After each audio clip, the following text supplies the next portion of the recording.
Hi, it's Robin Sharma, and I'm absolutely delighted to welcome you to this global webinar. So we're going to run between 40 and 60 minutes that will help you make this year legendary. Now, a few things.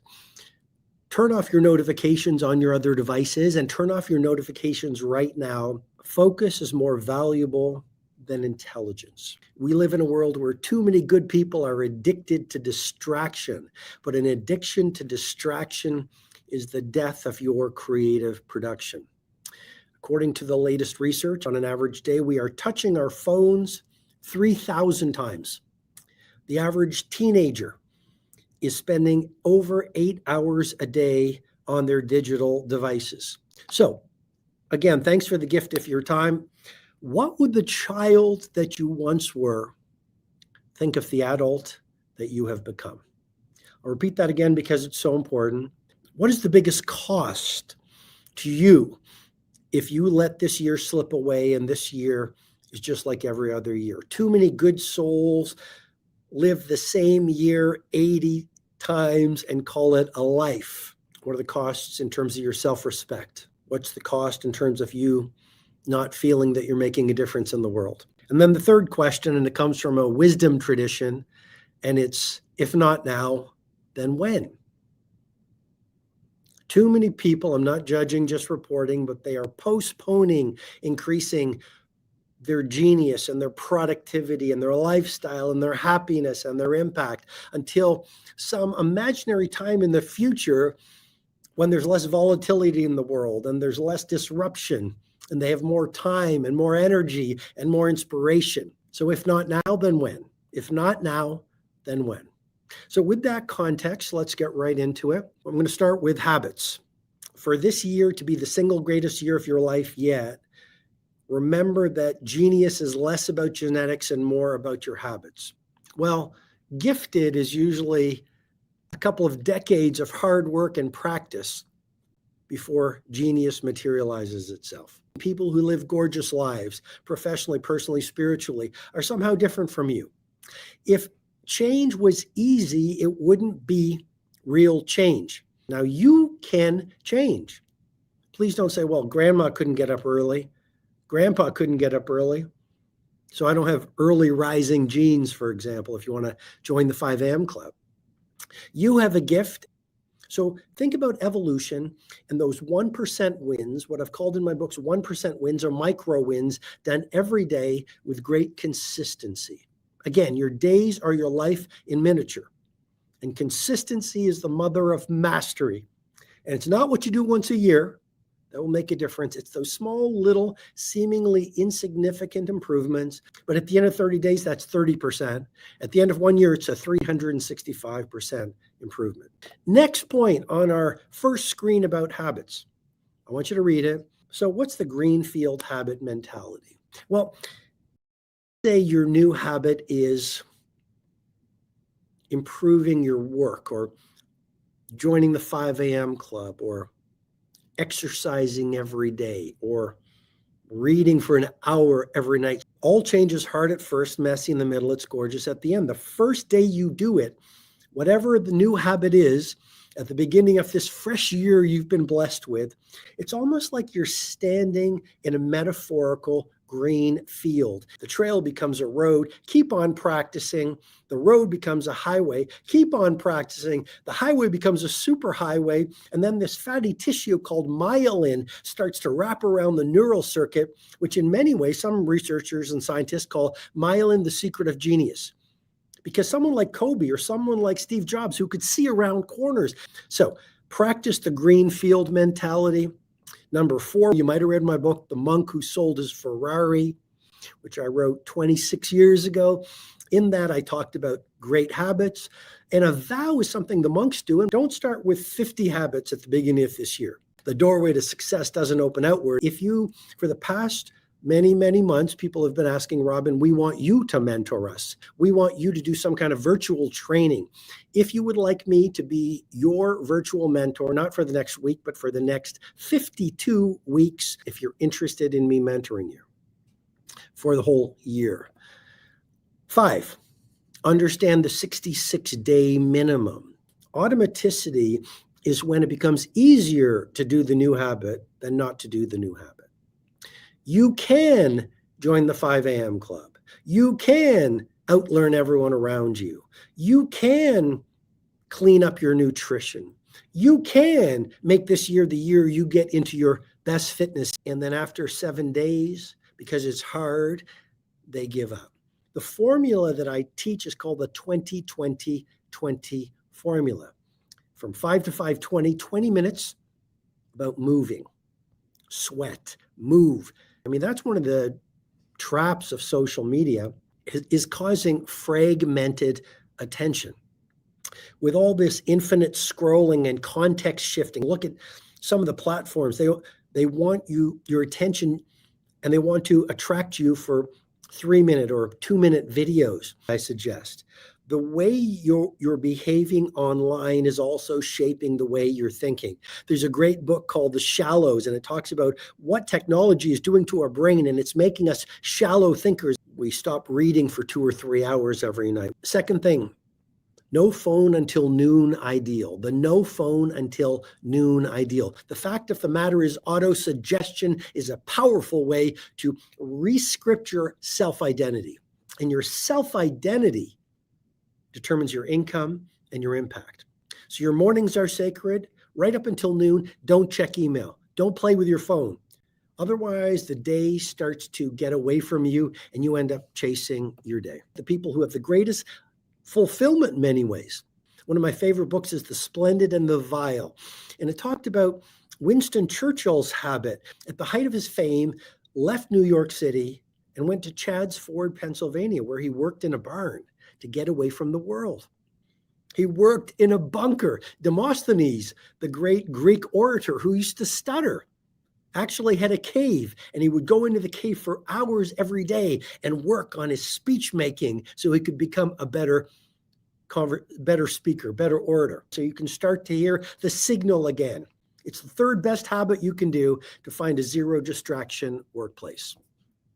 Number 4, if you've read any of my books, like the 5 a.m. Club, or my latest book, The Everyday Hero Manifesto, which is changing lives around the world. He works with the billionaires and the sports superstars and the movement makers. The information is in the description below. It's called Your Magnificent Year Mentor. Look at the information below and get one of the limited memberships to this program. The final thing I would suggest to you, if I could only pick 5 habits for you to practice this year, is to calibrate the last 3 hours of your day. How do you get up at 5 a.m.? How do you get up with fire in your belly so you exercise and look at your goals and read and meditate so that you have a great day consistently? The Roman generals and military commanders would take baths. You can even get one at a very good price, but they're really quite powerful. And I would just say, make sure where you sleep is very distraction free, okay? And no phone, no white screens, no technology 3 hours before you go to sleep. Martin Luther King Jr. said, and this is important for you, making this year your best year, you don't have to make your subject and your verb agree to serve. Do not let the hero in your soul perish in lonely frustration for the life you deserved and have never been able to reach.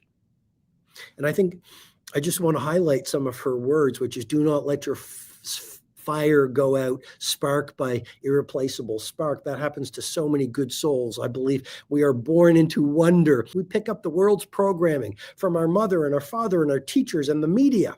Excuse me, the next 12 months, 52 sessions. William Hutchison Murray. Until one is committed, the ignorance of which kills countless ideas and splendid plans. Please turn up your listening and hear this, please. That the moment one definitely commits oneself, I believe the universe supports those who do the work. All sorts of things occur to help one that would never have occurred. A whole stream of events issues from the decision, raising in one's favor of unforeseen incidents and meetings and material assistance, which no man could have dreamt would come his way, obviously her way as well. Boldness has genius, power, and magic in it.